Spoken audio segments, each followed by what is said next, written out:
Hello, and welcome to the third in the Council for Higher Education Accreditation International Quality Group webinar series on quality assurance and combating academic corruption. I'm Judith Eaton, the president of QIA. We're very pleased you could join us today. More than 230 people signed up for this webinar from 50 countries. So we look forward to a rich and thoughtful conversation on this very important topic. It is my pleasure to introduce Dr. Irene Glendinning of the Office of Teaching and Learning of Coventry University in the UK. Irene is our moderator and leader of our conversation today. She is also the project leader for an important research effort by QIA and CIQG on quality assurance and combating corruption. Irene? Thank you, Judith. So good morning, good afternoon, good evening, depending on where you are in the world. We have three very interesting panelists from the USA, from Africa, and from Europe today to help us with this webinar. Let's just start by looking at the reference point. So just over a year ago, Sir John Daniel produced the Advisory Statement for Effective International Practice, and that is the reference point for this webinar. It is also the reference point for some research that Judy's talked about that I'm leading. So on behalf of QIA and the CIQG, my team are going to survey accreditation and quality assurance bodies throughout the world to find out what they are doing about corruption in higher education. And in particular, we're looking at what the AQABs are doing about all the different issues that we're focusing on. Are there good practice examples to share, and what more can be done, and who would be responsible for taking those kind of actions? I'll talk a little bit more about this at the end of the webinar, and also about how you can get involved in the research. Next slide, please. So the scope of the webinar and also of the research that we're conducting is based on Sir John Daniel's advisory, and there are 6 points. It's quite broad. So we're looking at the regulation, accreditation and so on of higher education systems and corruption in that area. We're looking at corruption in the teaching role in higher education, admission recruitment, student assessment, credentials and qualifications, and also corruption in research and publication. So very, very broad scope. So next slide, please.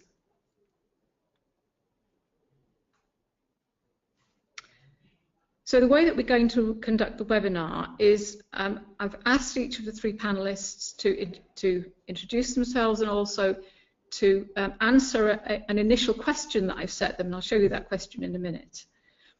I'm then going to ask each one of the panelists just a few follow-up questions based on what they've said, and then I'm going to open it up to you. So any questions that you have, type in your questions into the chat.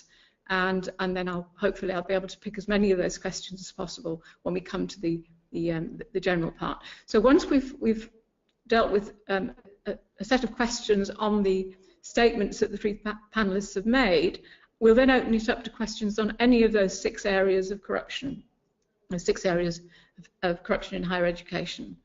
I hope that's all very clear. We've got about an hour and a half to do the webinar, which isn't very long when you consider the scope of what we have to do. So next slide, please.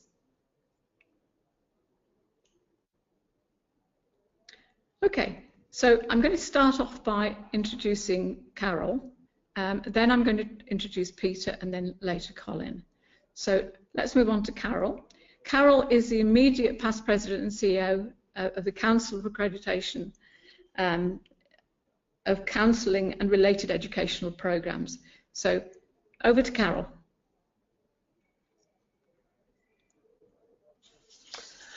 All right, well, good morning to everyone. It's only 9 o'clock in the United States, which is where I'm calling in or interneting in on this webinar this morning.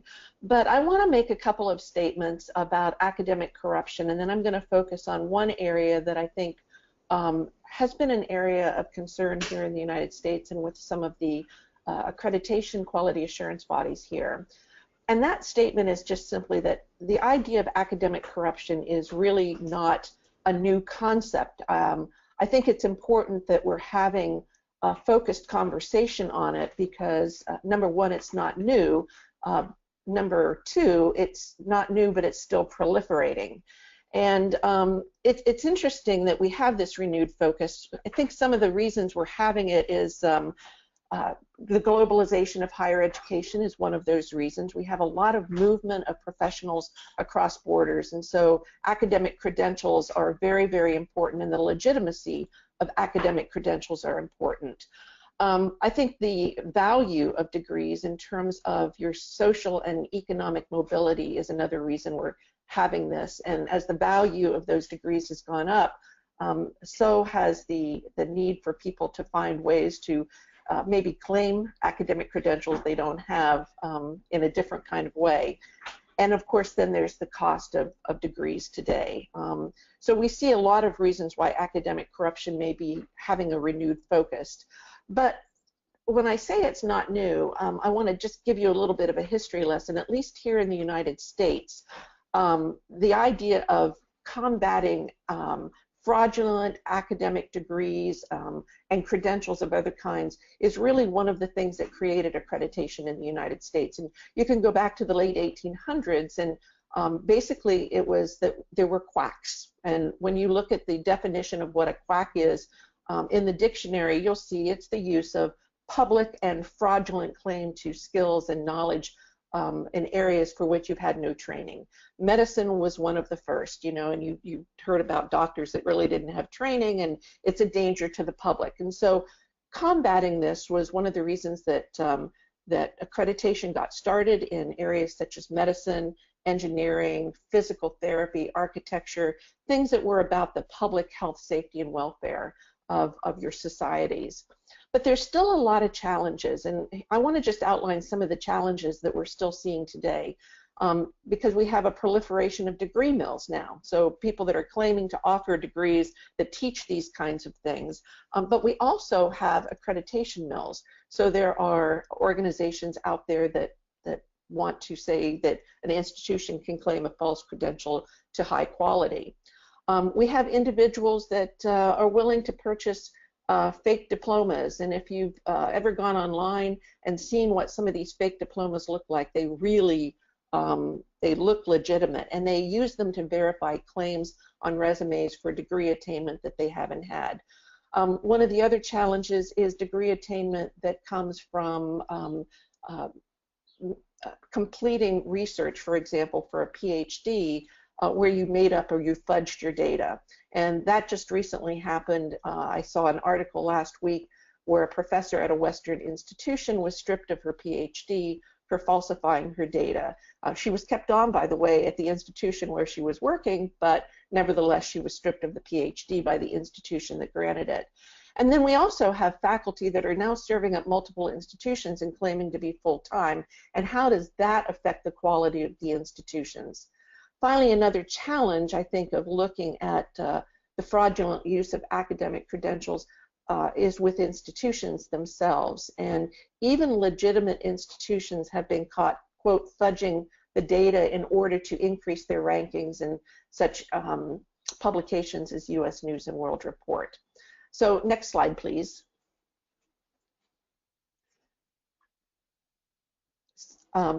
So one of the things I thought would be helpful as we begin this discussion is to look at what one professional accreditor has tried to do in response to this single area of challenge, and that is the falsification of credentials and or qualifications. So in terms of institutions making claims of legitimacy that may not be there, such as degree mills, a professional accreditor has said, well, we're going to require regional accreditation here in the United States. And that way we know that the institution has to be licensed, it's been reviewed at the institutional level, and the program must be legitimate, and it's not going to be within a degree mill. And that's very, very important. In terms of the faculty, a policy was developed to say that you can only be core faculty at one institution at a time. So regardless of whether you're teaching a course here or there in another institution, there's a policy, and the organization actually looks at that to make sure that they're not teaching in two programs at the same time. Finally, the accreditation standards require a review of the faculty credentials, and along with a statement of integrity about what comes in as part of the accreditation process, the institution is required to have clear and honest representation, or the accreditation can be invalidated. And then finally, and I think this is a really important one for professional and specialized accreditors, when the accrediting agency works collaboratively with the profession's credentialing agencies, that would be your national certifications, your licensing bodies that might license your engineers, license your physical therapists, license your professional counselors, and that's to ensure that they understand the legitimacy of looking at an accredited program for degree attainment in terms of seeking those outside credentials. Next slide, please.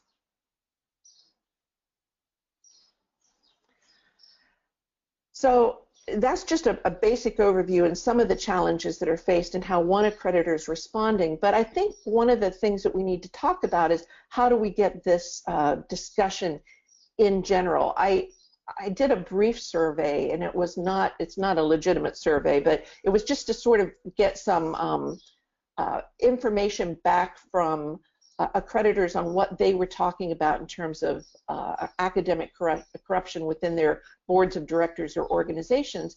And while the regionals were talking about academic corruption a lot, the specialized and professional accreditors in the United States were not having those same kinds of discussions. However, they are dealing with it. So I gave some quotes from the different types of accreditation here in the United States, and you can see them on the slide here. But the regional accreditors said any breach of integrity moves us to some kind of an action. And so academic corruption is seen as a breach of integrity, whether it's in student cheating, false degrees of faculty, whatever. And so they would go to some kind of sanction. National Institutional Accreditor, and I did have permission to use DIAC's name, which is our Distance Education Accreditation Council, has taken a lot of different actions and believes it's really a responsibility, and they discuss academic corruption a lot, and they're working with their institutions through their standards, through their policies, through their testing requirements. And then from a specialized professional accreditor, again, because that was one of the reasons accreditation was created, they believe that the standards and the policies outlined in the manual require the integrity, but not necessarily having the proactive discussion. So I'll stop there because I know we have a lot more to discuss during this webinar, but I wanted to sort of give a little bit of overview and pick one of those areas on the falsification of credentials and degrees to focus on for my introduction. Thank you.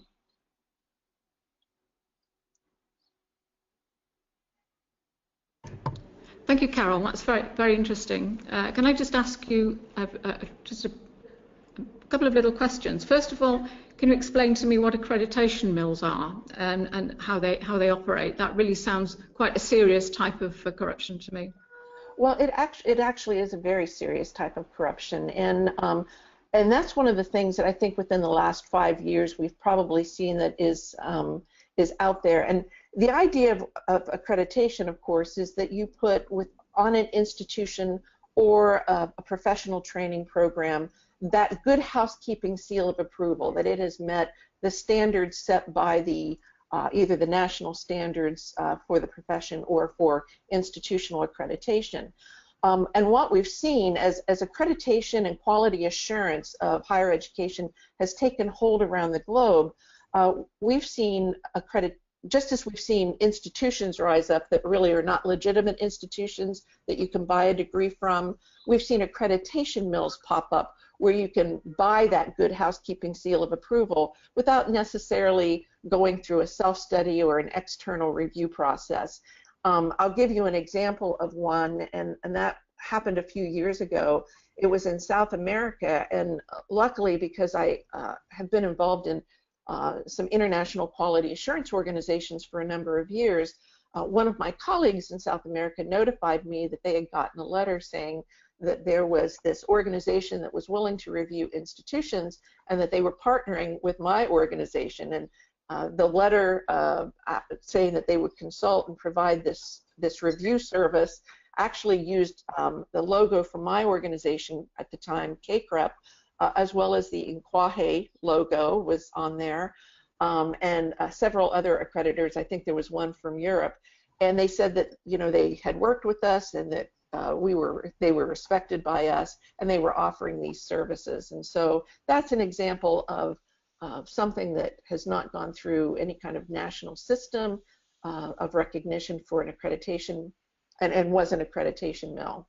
So that's just sort of an example. And I know when I was on the INQUAHE membership committee and reviewing people that wanted to be full members, which would be your quality assurance review agencies, we had a couple of applications from what we considered to be accreditation mills, and basically said, no, you're not eligible for full membership within INQUAHE. So I have actually seen them firsthand. They're pretty slick. Yeah, that's really very, very worrying, but great concern. Thank you very much, Karen. I'm sure there'll be lots of questions on that. I'm now going to pass over to our next panelist. Can we have the next slide, please? So I'm very happy to welcome Professor Peter Okibukola, who is the President of the Global University Network for Innovation in Africa. Thank you, Peter. The floor is yours.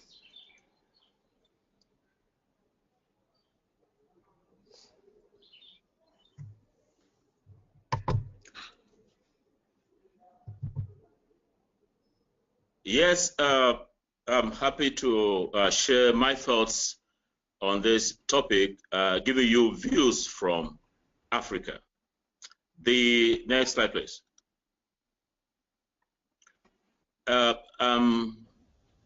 It's a delight that the webinar is coinciding with the conclusion of a higher education conference that was held not too long ago, where we had participants from 22 countries, and we considered the issue of academic corruption as one of the major themes. That conference ended on the 22nd of September, and we highlighted quite a number of the types of academic corruption during the conference and reached a number of resolutions. For the purpose of this webinar, I will focus on two of them. I'll focus on academic corruption relating to research and publications, as well as academic corruptions relating to credentials and qualifications. Can we have the next slide, please? The conference, as I said, reached a number of resolutions, and there were case studies of exemplary practices that will be aspects that I will be discussing at this webinar. Let's take the matter of research and publications. We had case studies from Nigeria, from Senegal, and from Uganda on ways in which this type of academic corruption can be tackled. One major way which was reported by participants, especially from the countries that were case studying, is establishing a policy, clear-cut, well-publicized policies on academic corruption. And not just stating the policies, indicating what the penalties are for transgressing, penalties for breaching any of the policies. And the quality assurance agencies in these countries and many others have put in some of these policies as part of the minimum standards, minimum academic standards for quality assurance and accreditation. The other is the publication by universities in these countries and many others of what has been considered to be the list of fake journals. Fake journals would mean those with very weak editorial base, with just like kind of cash and carry.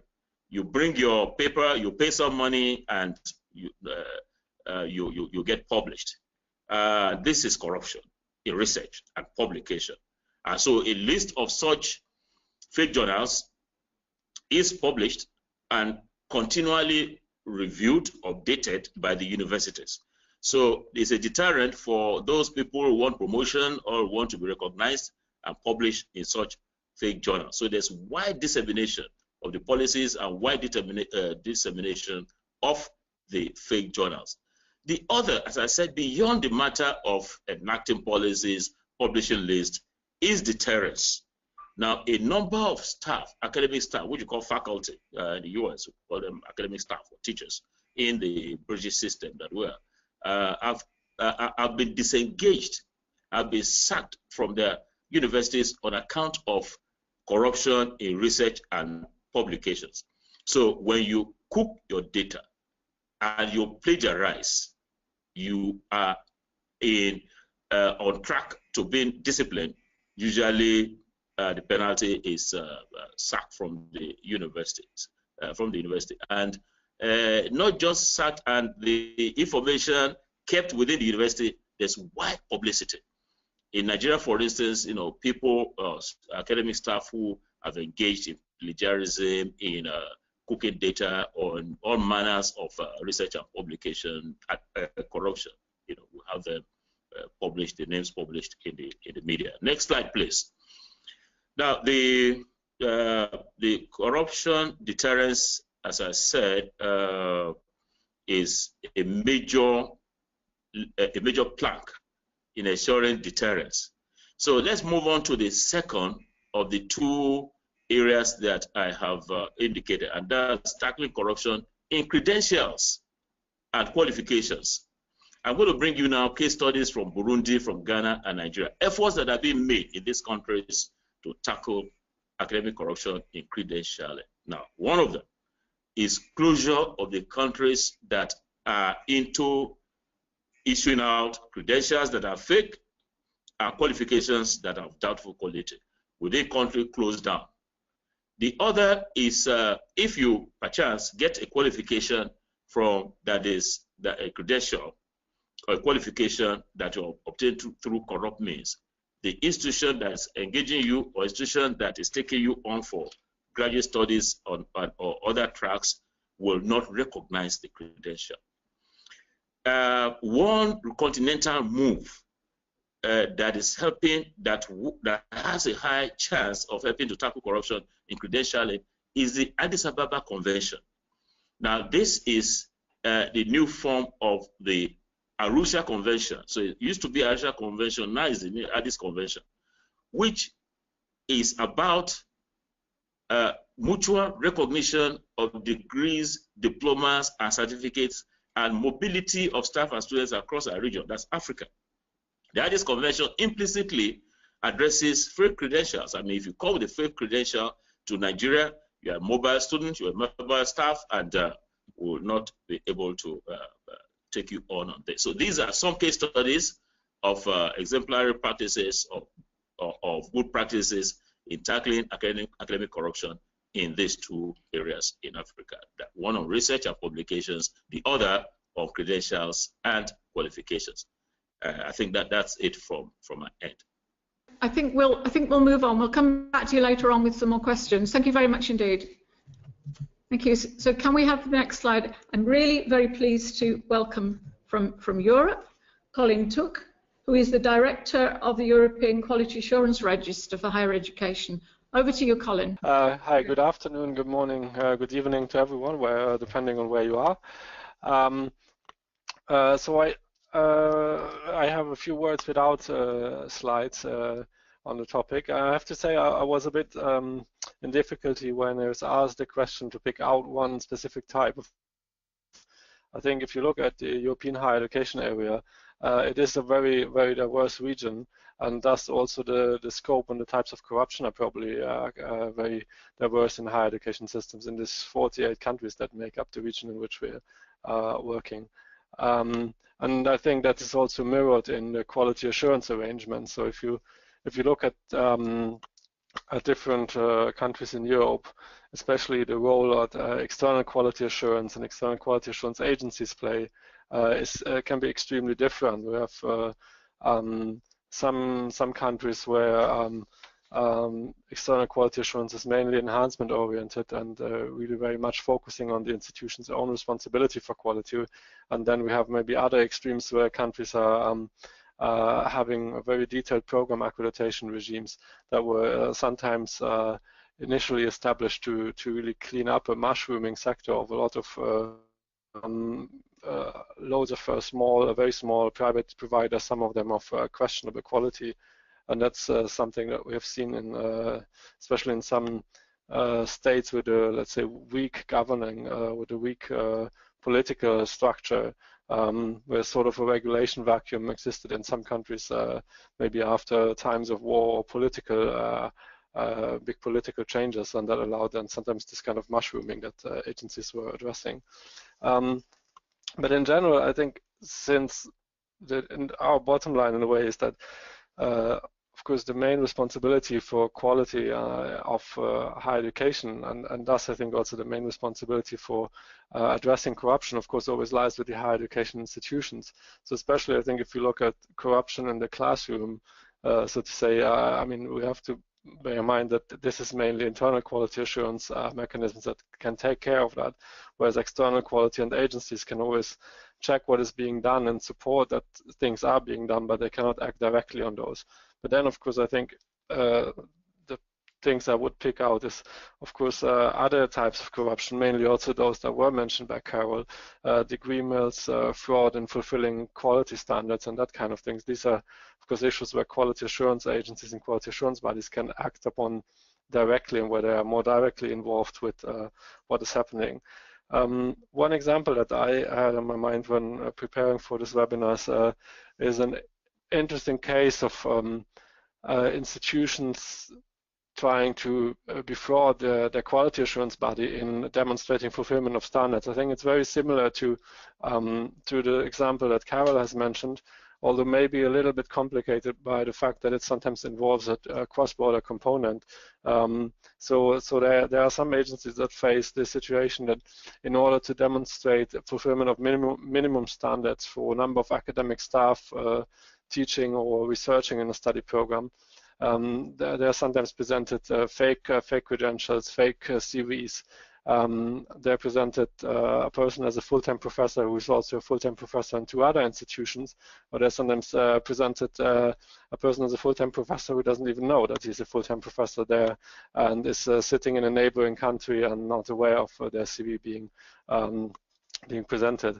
So of course that has been, I think, a big challenge for some agencies, and especially those where neighboring countries are involved, and some of them had to really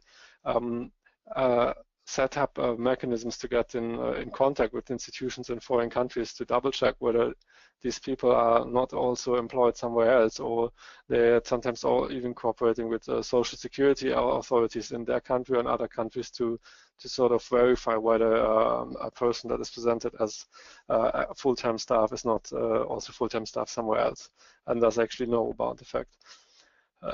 One second point I wanted to mention is generally about I think we have succeeded in establishing a very strong regional framework for quality assurance in Europe that in itself is a sort of something that promotes transparency, integrity of the quality assurance process, and in a way that's maybe the nemesis of corruption in itself. So we have an agreed set of standards and guidelines, the European Standards and Guidelines, ESG, and one noteworthy thing is that the issue of academic fraud is mentioned in relation to issues that internal quality assurance systems should take into account. That's something that has been added to a guideline, to a standard, which wasn't there in an earlier version, but came in newly into it in the 2015 version.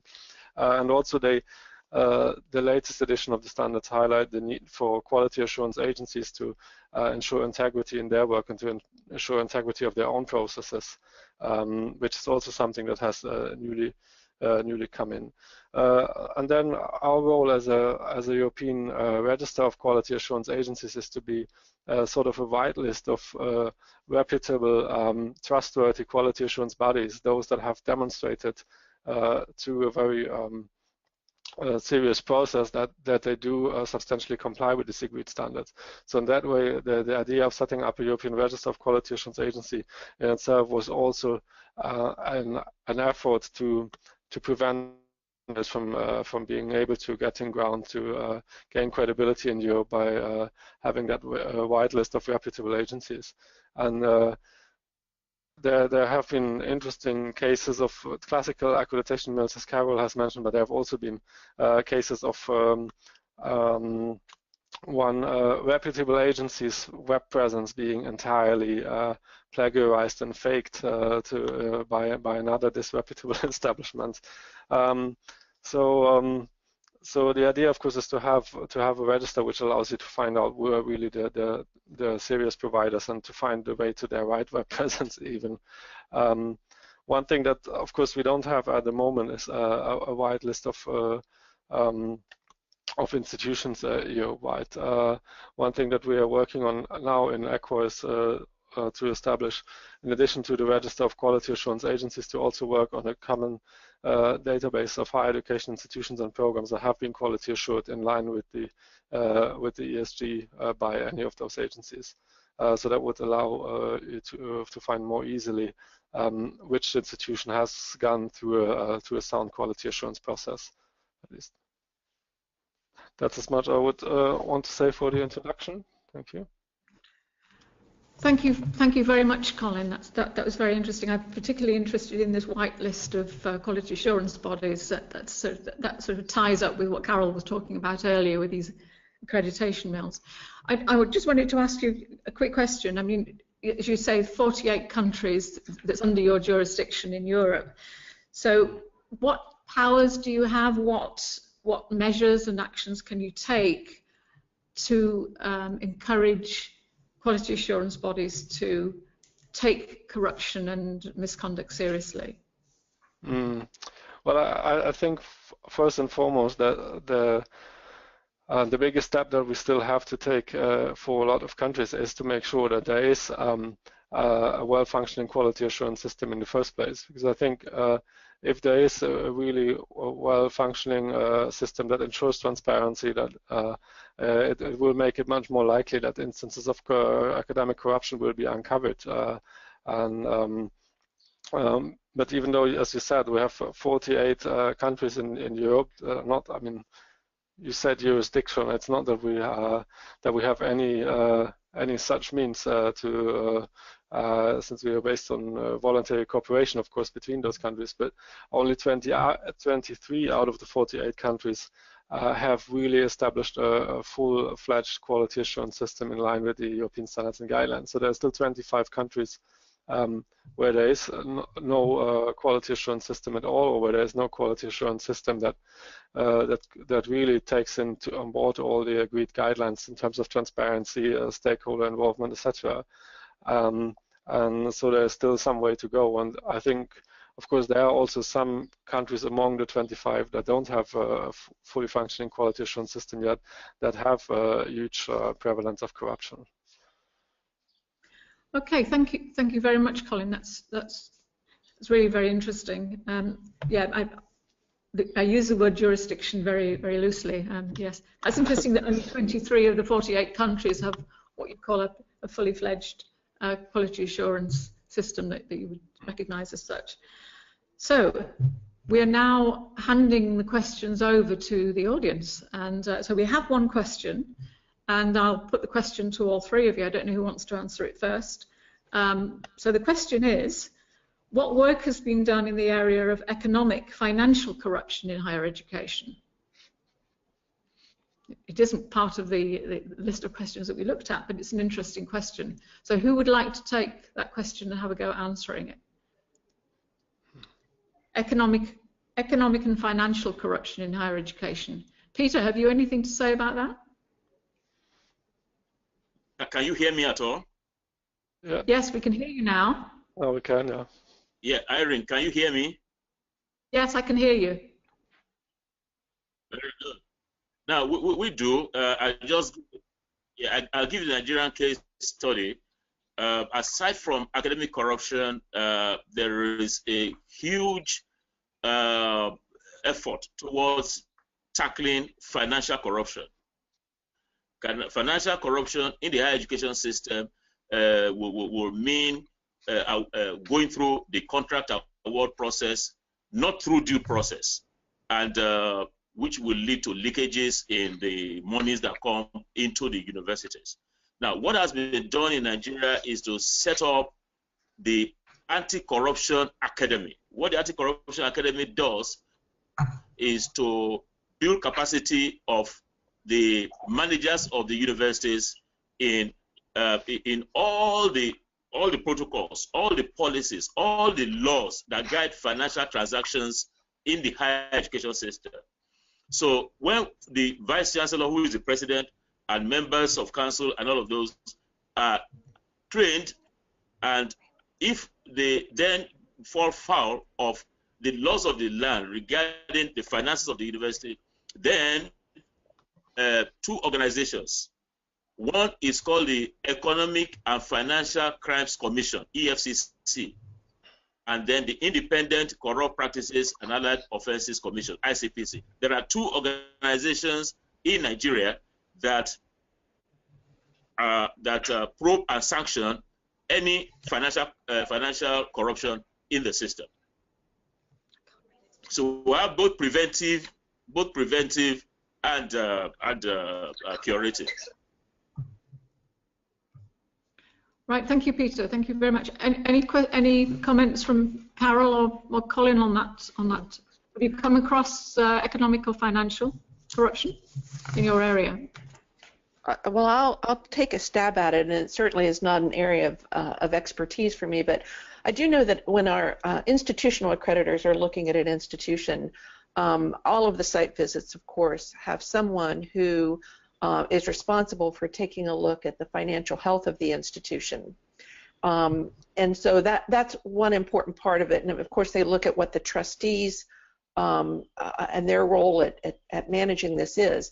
However, I will say that it's very interesting. I think it was just in the Washington Post a couple of days ago that I was reading an article, and there are several institutions that are being looked at in terms of misuse of monies in their sports programs, and it's in the recruitment of people for their athletic programs, whether it's football, and as you know, college sports are very big in the United States. There are football programs, basketball programs, etc. So they were looking at bribery, suggesting that there were financial recruitment policies that were not necessarily things that should be looked at, and actually that's being looked at by the government.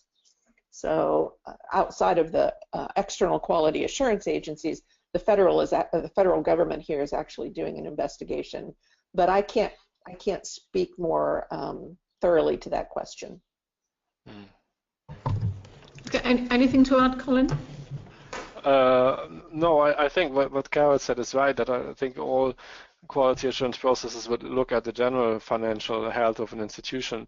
But I think maybe it will be very difficult for some accreditors to engage very much with financial management more than they already do. And I think we should also be aware that there are, of course, other bodies, especially when you think of public universities. I think most of them would be subject to supervision or control by Court of Auditors and other bodies who might have better tools to address more specifically financial corruption sometimes.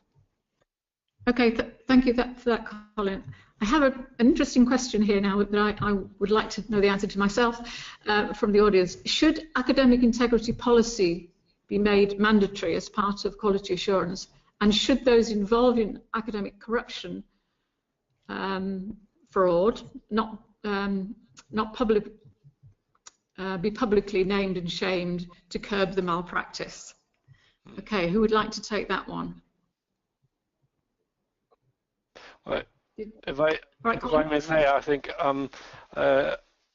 for the first part, I think the European standards quite clearly say that in general there is an expectation that institutions in their internal quality assurance policy would address also academic malpractice and measures to guard academic integrity. So in that way, it is clearly contained in relevant guidelines to have that. When it comes to naming and shaming, I think that's of course a sensitive topic, and that also comes in touch with general rules for criminal investigations and who can be named as such. I think that probably is something that has to sort of happen in compliance with national laws as well, which probably determine in which case somebody who is accused of a crime such as corruption may be named or may not be named. Okay. Any other thoughts on that from? Yeah, I'd like to add to what Colin has said, and that is, I agree with everything he said, and you know, we are in an era of greater call for transparency, and but naming and shaming, especially if you live in a litigious society, and in the United States we have an abundance of lawyers that are willing to take cases on. I think you have to be careful about how you present information. So, you know, for example, with our quality assurance agencies, if there are sanctions put on an institution, if you're CHIA recognized, you need to be making public information that, you know, there are things that have been cited within a review process. So I think those things can really, really help.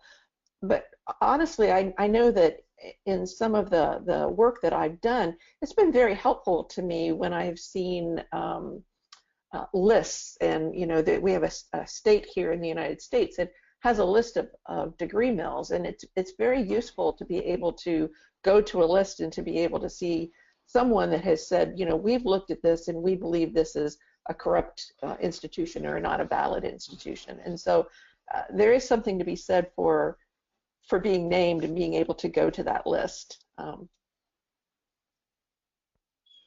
Maybe I think I've maybe understood the question a bit exclusively relating to individuals. I think, and especially since we are now discussing about quality assurance, I think as quality assurance professionals and what quality assurance agencies possibly could do, I think that's of course more naming and shaming the institutions, the organizations, rather than the individuals. And I think it's as Carol referred to this list of degree mills, and of course that's naming and shaming institutions rather than individuals, so I think concerns are much less about privacy or anything like that, and in a way, of course, that's maybe the main focus of attention here. Okay, thank you very much indeed, Colin. Anything from you, Peter? Yeah, can I make a few statements? Yes, certainly. Yes, the contexts are different. In the Nigerian context, if there's a policy, if there's a policy, and if you are told that if you fall foul of the law, these are the sanctions, and you are aware of it, as soon as you transgress and you go through the due process of litigation, either locally at the university or in the course of law, then you are named. When you are named, you are shamed. I mean, almost as frequently as you can get them, you find the Nigerian newspapers or even newspapers from other African countries report cases where students and staff that have been found guilty of examination malpractice and other fraudulent activities that are put under the general framework of academic corruption are reported. You see, the moment you do not report this, then you let others, the potential, those who will want to get into those tracks, you know, to have an easy day. So in our context, we name them and we shame them. Okay, thank you for that. Any last comment from anyone, or shall we move on? Another question? Okay, I've got a question here for Carol from the audience. In your experience, do you see a correlation between degree mills and visa mills as it relates to academic corruption? I don't have any experience with visa mills, and certainly that seems that would be a national government issue if there are if there are visa mills out there. So, you know, I guess if students really wanted to seek a visa to a specific country, geez, I just don't have any experience to really answer that question about visa mills. So whether there's a correlation or not, I don't know. Yeah, I've not come across that before. Interesting question. This is a question, I think this probably is aimed at Peter, but it's open to all three of you if you want to answer. Should those that are fraudulent and those that simply make a serious mistake be treated and named separately? Differently, maybe. Because Peter was saying naming and shaming. How do you distinguish those that actually make genuine mistakes and those that actually are behaving in a corrupt way? Yeah, you see, when the rules are drawn up, the framework for breaking the rules are given. So if you just out of ignorance, you plagiarize or you maybe cook data, and if your cooking of data or your plagiarizing materials fall within the rules, then ignorance of the law is no excuse. I repeat, ignorance of the law is no excuse. So you are walked through the due process of investigating, of discipline, and then the sanctions are applied and you are shamed. So if you are ignorant of it, that's not an excuse for the law. Thank you, Peter. Any other thoughts, Colin? Have you any comments? Well, I think I agree with what Peter says. In general, ignorance of the law is no excuse.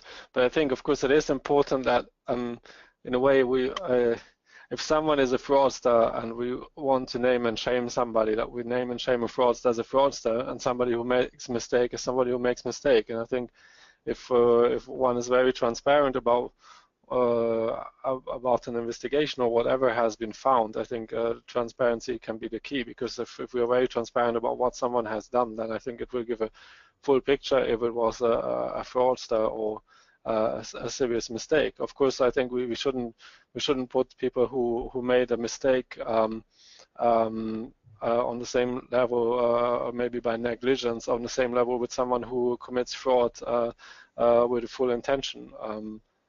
So I think it is important to be transparent about what we have found, so that everyone can see what someone has done who's blamed or shamed. Okay, thanks for that. We've got a question here, quite an interesting one.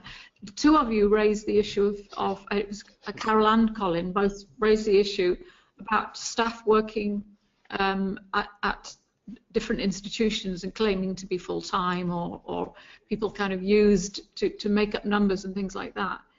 And the question is this: what is your thought on being full-time staff at one institution and being part-time at another? Is this a form of corruption, is the question. Colin? Well, I mean, first of all, I think if the one question is, of course, do both institutions know about that?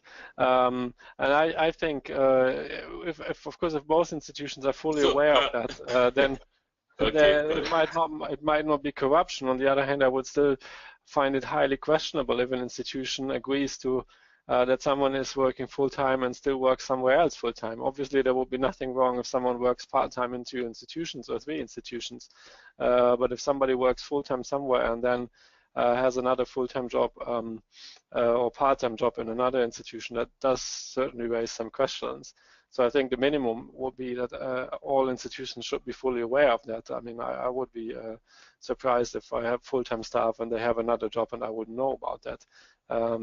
And then I think, especially the institution that where someone is full-time, if they would agree that someone works part-time somewhere else, I think there would be a lot of questions to be asked, to say the least.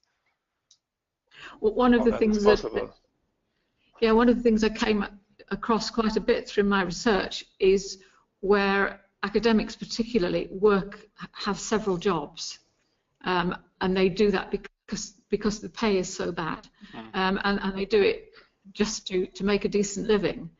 And one of the issues with that, to do with academic integrity, is that they don't have allegiance to any particular institution because they're working at lots of different ones, and they don't have time for things like following up on student cheating cases.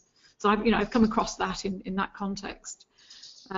Any other comments about this kind of full-time, part-time working? Carol, I think. Yeah, I would like to talk about it. I'm not sure that I would say that it's corruption, but I would say that I question whether it's good practice to be holding too many jobs. But I know, and I'll just give you an example of something I'm very familiar with. In my profession that I ran the quality assurance agency for counseling, we've begun to run into this as an issue. And so we did create a policy to say you can't be core faculty. Where the corruption comes in is how you represent yourself. So holding the two jobs, full-time at one, maybe part-time at another, isn't necessarily corruption, but it's how either you represent yourself on the faculty or how the institution represents you that could be considered corrupt. So if both institutions claim you as full-time, well, then that's a problem. If you claim that you're full-time at both when you're really not, then that can be a problem. So and we've actually seen some slippery words, used at some institutions where they want to define full-time differently, and so full-time gets to be really part-time, and so that again gets into what I consider more corrupt practices.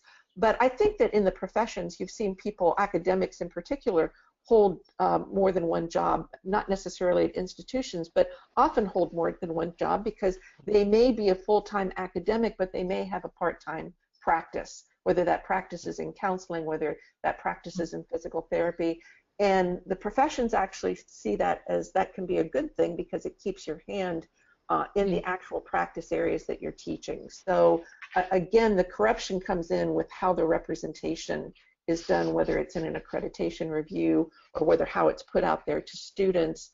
And again, then I think the institutions, I think Colin makes a good point. Do both institutions know?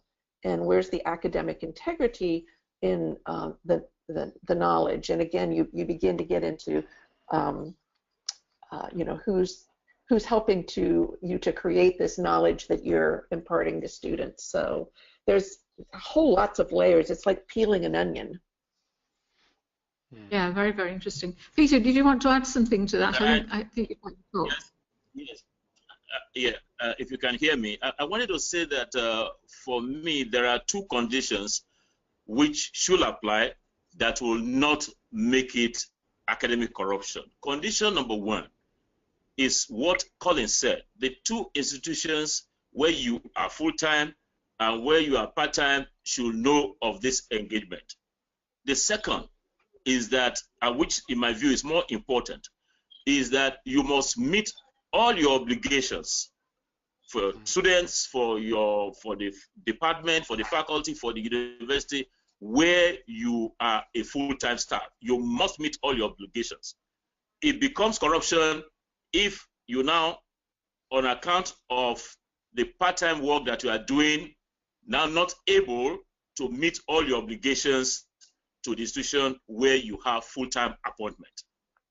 So in Nigeria, the Quality Assurance Agency approves that a faculty, a staff, a teacher can be full-time in one place and be part-time in another.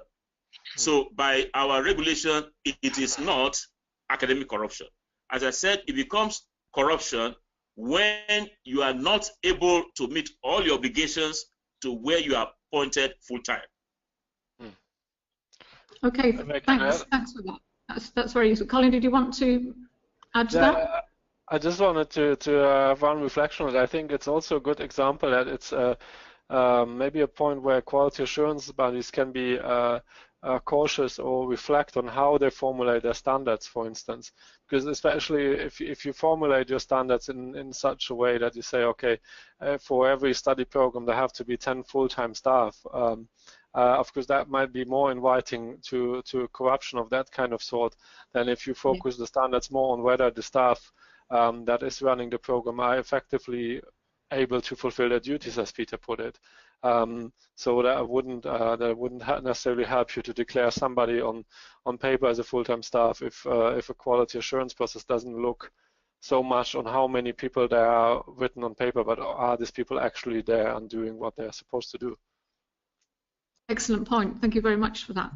Can I just invite the audience to keep your questions flowing?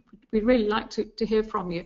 And the questions can be on any one of those 6 points on corruption. So they could be on assessment, they could be on recruitment and admissions, they could be on teaching, any of those points. And while we're waiting for more questions to come in, I've got a question for you. This is for all the panelists. To what extent is the current situation about corruption different from the past? I mean, have our standards shifted? Are expectations different from how they used to be? Is globalization of higher education a factor in that? Is the sharing of information across nations, across the world different? So who would like to take that first? I'll start, Irene. You know, I mentioned in my opening statement that I felt that academic corruption was not a new topic at all, but that we had a renewed focus on it. And I mentioned that I did think globalization was one of the factors. And there's a lot of reasons for that. We have a lot of movement of professionals across borders. And it's people that already have degrees, but we also have a lot of movement of students across borders. And it's not necessarily just physical movement, it's also through distance education. And so we have people being able, education has moved across borders. So I think that we're all more highly aware of the need for good, solid, and non-corrupt credentials, both in terms of the institutions themselves, the programs themselves, as well as the professionals that are moving across the borders. And so I think that that has played a factor in it. And as we have these professionals moving across borders, we have all kinds of national systems that are impacted by it in terms of how the individuals are deemed qualified to practice, whether it's in engineering or architecture, medicine, how the licensing occurs of those individuals. And so we need to have ways that we work together to ensure that we understand what are our quality institutions, quality programs, and quality individuals. And so, again, that globalization connected with the high cost of degrees, the value placed on degrees, I think, knowing that people have gone out and created fake ones, has sort of created this this renewed focus and this renewed energy that we all need to work together on this, and we all need to be able to share information. Yeah, can I continue from where Carol stopped? Yes, please, Peter, go ahead. Can I step in now? Irene? Irene, can I continue from where Carol stopped? Yes, please, Peter. Very well. You asked the question, then and now, what is the shift in the in academic corruption in terms of its visibility? I think that because of the advocacy against, because of the increasing advocacy against academic corruption by chair and others, we are getting that, just like Carol said, the awareness put into the consciousness of people in the higher education to know that academic corruption is something that we must avoid. So I think academic corruption now will appear to be decreasing in terms of its visibility, its occurrence, and I think that in the years ahead, in about 10 years, we're going to see a little bit more of the deepening of deepening, yes, of the manifestation of academic corruption if the tempo, the vigor at which chair and other national quality assurance agencies put academic corruption on the agenda. So globalization is also causing us to share experiences. Now we have this webinar and we've been able to listen to what happens in the US, what happens in Europe, what happens in Africa.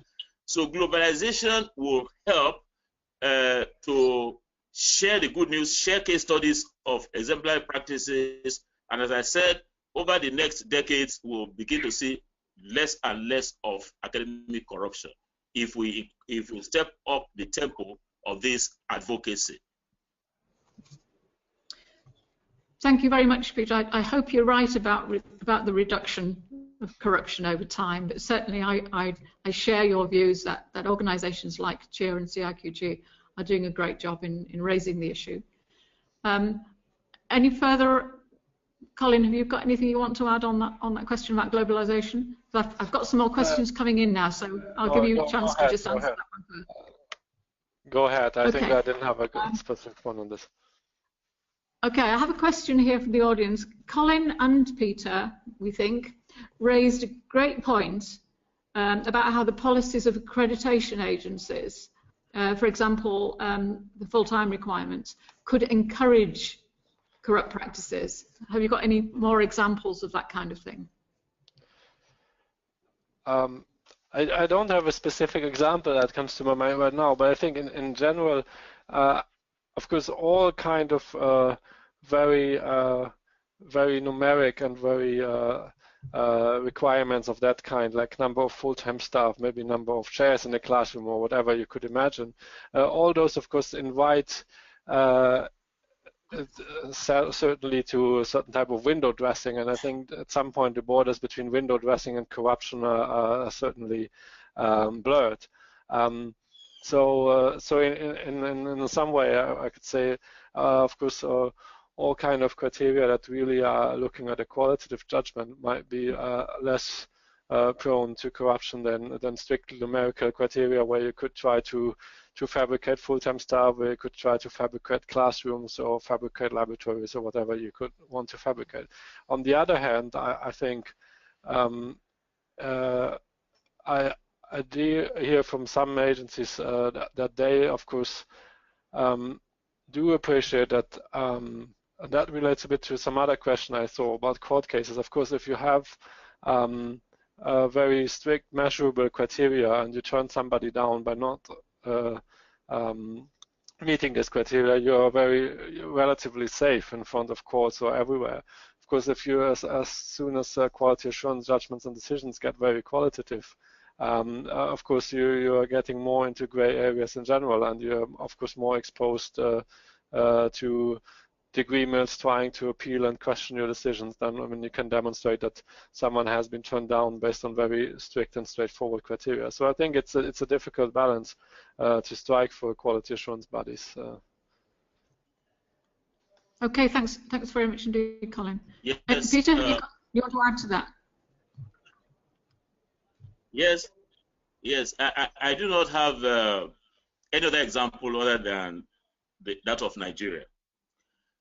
You cannot pull wool over the eyes of the national quality assurance agencies by way of FTE, by way of number of students that you have, and then try to, like Colin was alluding to, trying to manipulate it.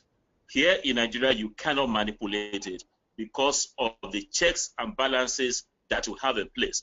And I'll give you an example. If you are to enroll 50 students for medicine or for law or for engineering or for any program, if a university decides to enroll 80 and quote an FT value that tries to fit in with the minimum standards, then at the point of exit of the students, we have a scheme. It is called the National Youth Service Corps Scheme. And the National Universities Commission, where I served as executive secretary 16 years ago, will not allow one student above the 50 to be mobilized for the National Youth Service Corps scheme. So you are trapped as an institution. So all institutions try to abide by the FTE that we provide for them, because if we say admit 100, because that will be your carrying capacity, and then you end up admitting 120 and give us spurious FTE data, then in 4 years' time, when your students graduate, only 50 will be eligible to be out there, and then you'll be in trouble with the local students. So over time, this has balanced itself out, and we've had no big major challenge with that. Thank you very much for that, Peter. Carol, do you want to add anything on that one? No, I think I'm okay with that. I think the answer is the window dressing answer is really apropos here in terms of if you're not careful, you can window dress anything that's got the numbers attached to it. But I think Peter makes a really good point about the number of students. When quality assurance agencies do have FTE ratio requirements, exceeding those, and I think is a problem for students. And I think that because they're not going to get the same kind of education. So I think that's a point that is well taken.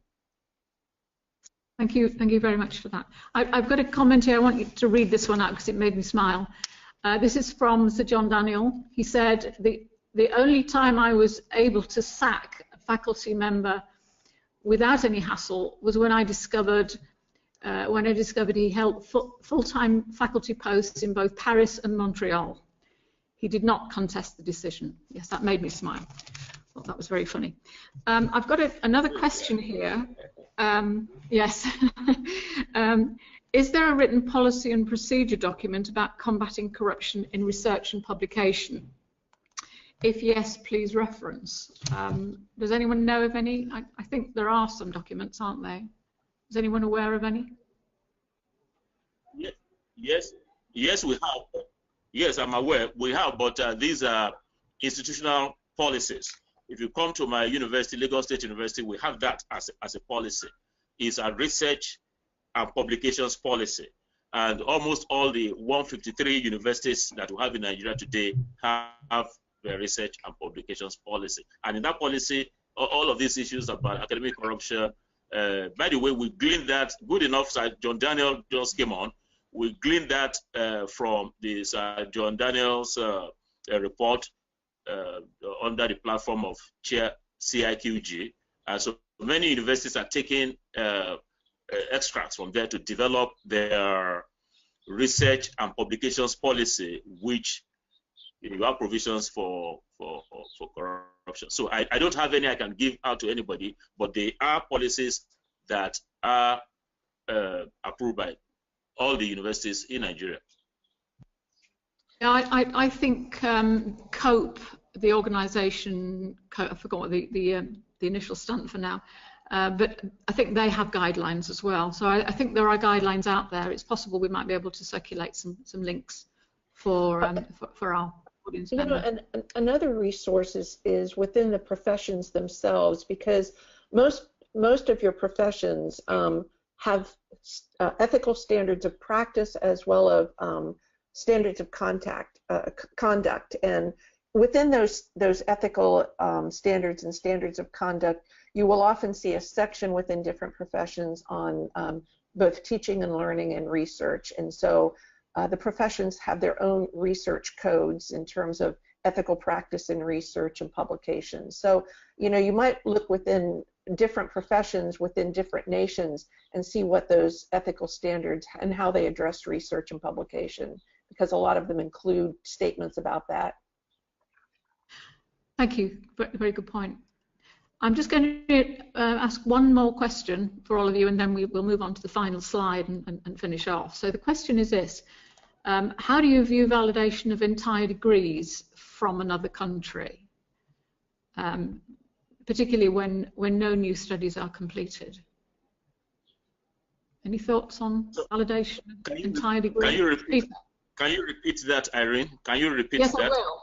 The question is, it's an audience question. How do you view validation of entire degrees from another country, particularly when no new studies are completed. So I guess it's actually giving a degree for someone who's completed, so it's giving dual awards, isn't it? Well, I sort of read it a little differently, so I'm going to take a stab at the way I understood the question.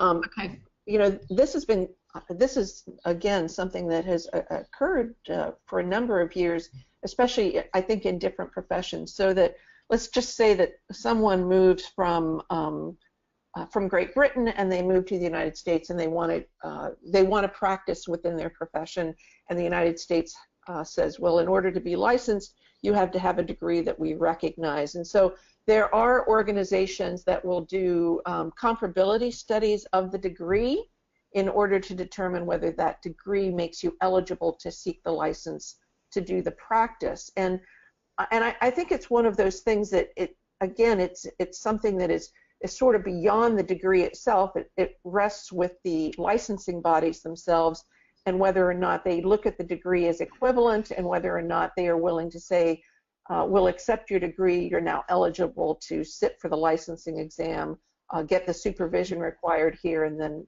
practice the profession. And so there are organizations that have done those. Once again, that raises a whole nother issue, and that is, are those organizations that do the equivalency reviews, are they legitimate, or could there be degree review mills, just as there are accreditation mills and degree mills? So again, you have to have the legitimacy of the organization, and you have to have your licensing bodies who understand what this review is going to entail. But of course, in every one of those reviews, the licensing body within the nation has the right to determine whether or not they'll accept that degree. But it's about mobility of professionals. Yeah, it is about mobility, and I've certainly, sorry to interrupt you, Peter, but I've certainly come across that, where a student from the UK has applied to do maybe a PhD in the States, and they've had to look at that qualification to see whether it would be equivalent. Exactly. I mean, sorry, I wouldn't see a problem as long as it's validation in the sense of recognition, of course, which I think is what you described. Of course, if it, and then I would assume that it is very transparent that this is a validation of a qualification from another country, and that sort of is a statement of comparability, but it's not a degree of an institution where this person has never studied.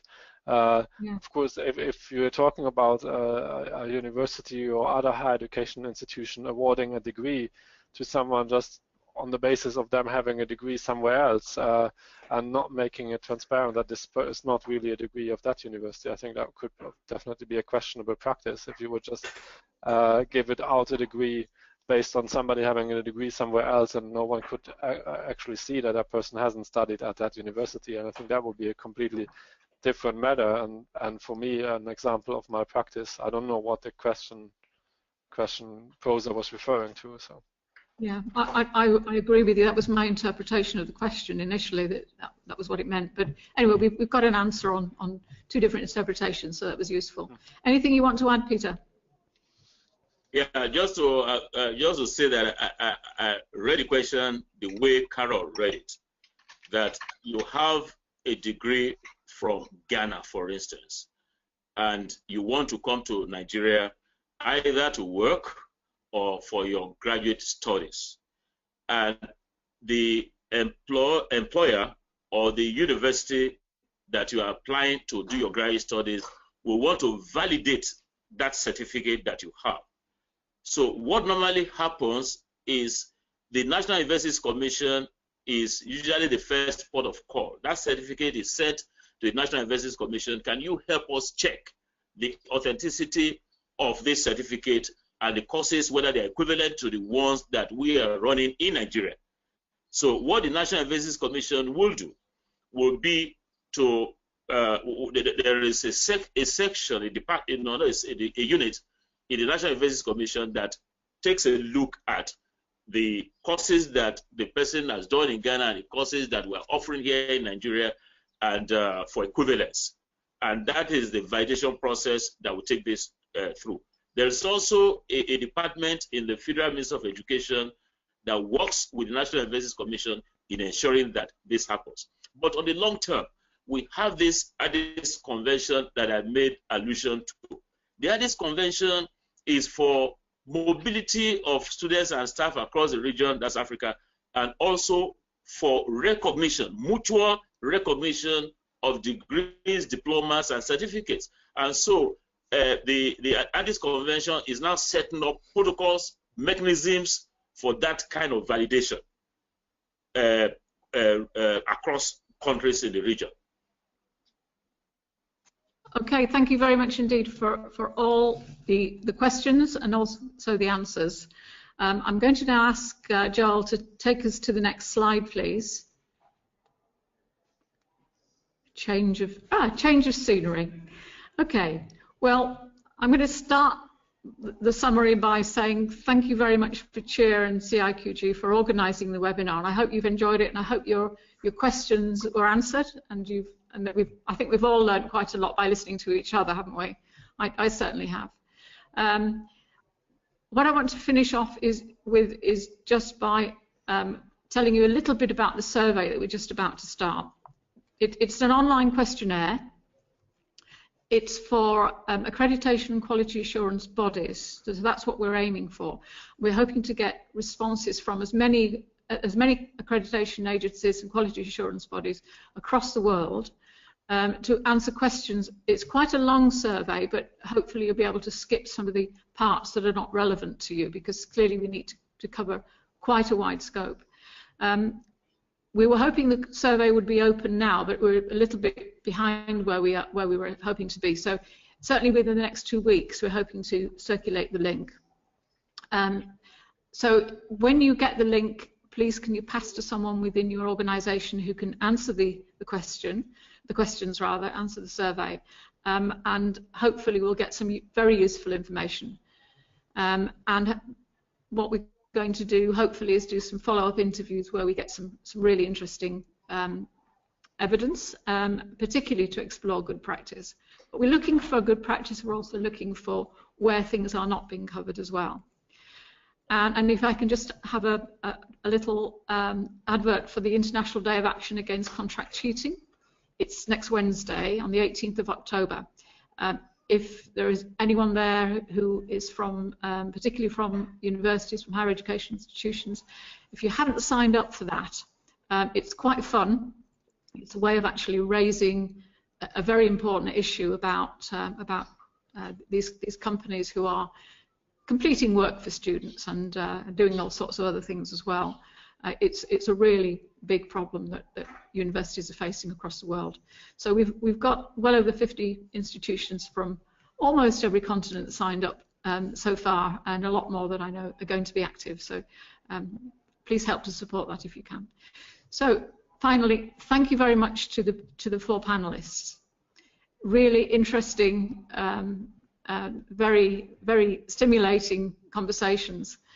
And also thank you very much for all the participants for your interesting questions. And over to Judith, I think, for finish off. Bye, everyone. Okay, well, let me add my thanks, Irene, to you, Carol, Peter, and Colin, who had to leave us. It was indeed a very valuable conversation and does move the discussion and consideration of this important issue forward. We will be making the recording of the webinar available on the CHIA website, and we will be sending it to the participants as well.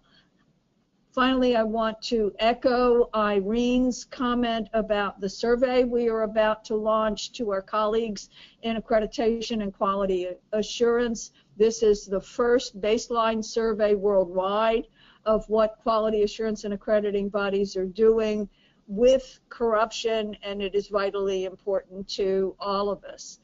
In addition, let me echo Irene's urging with regard to the International Day of Action and the work of the Center for Academic Integrity. Again, many thanks to everyone. We appreciate your being with us today.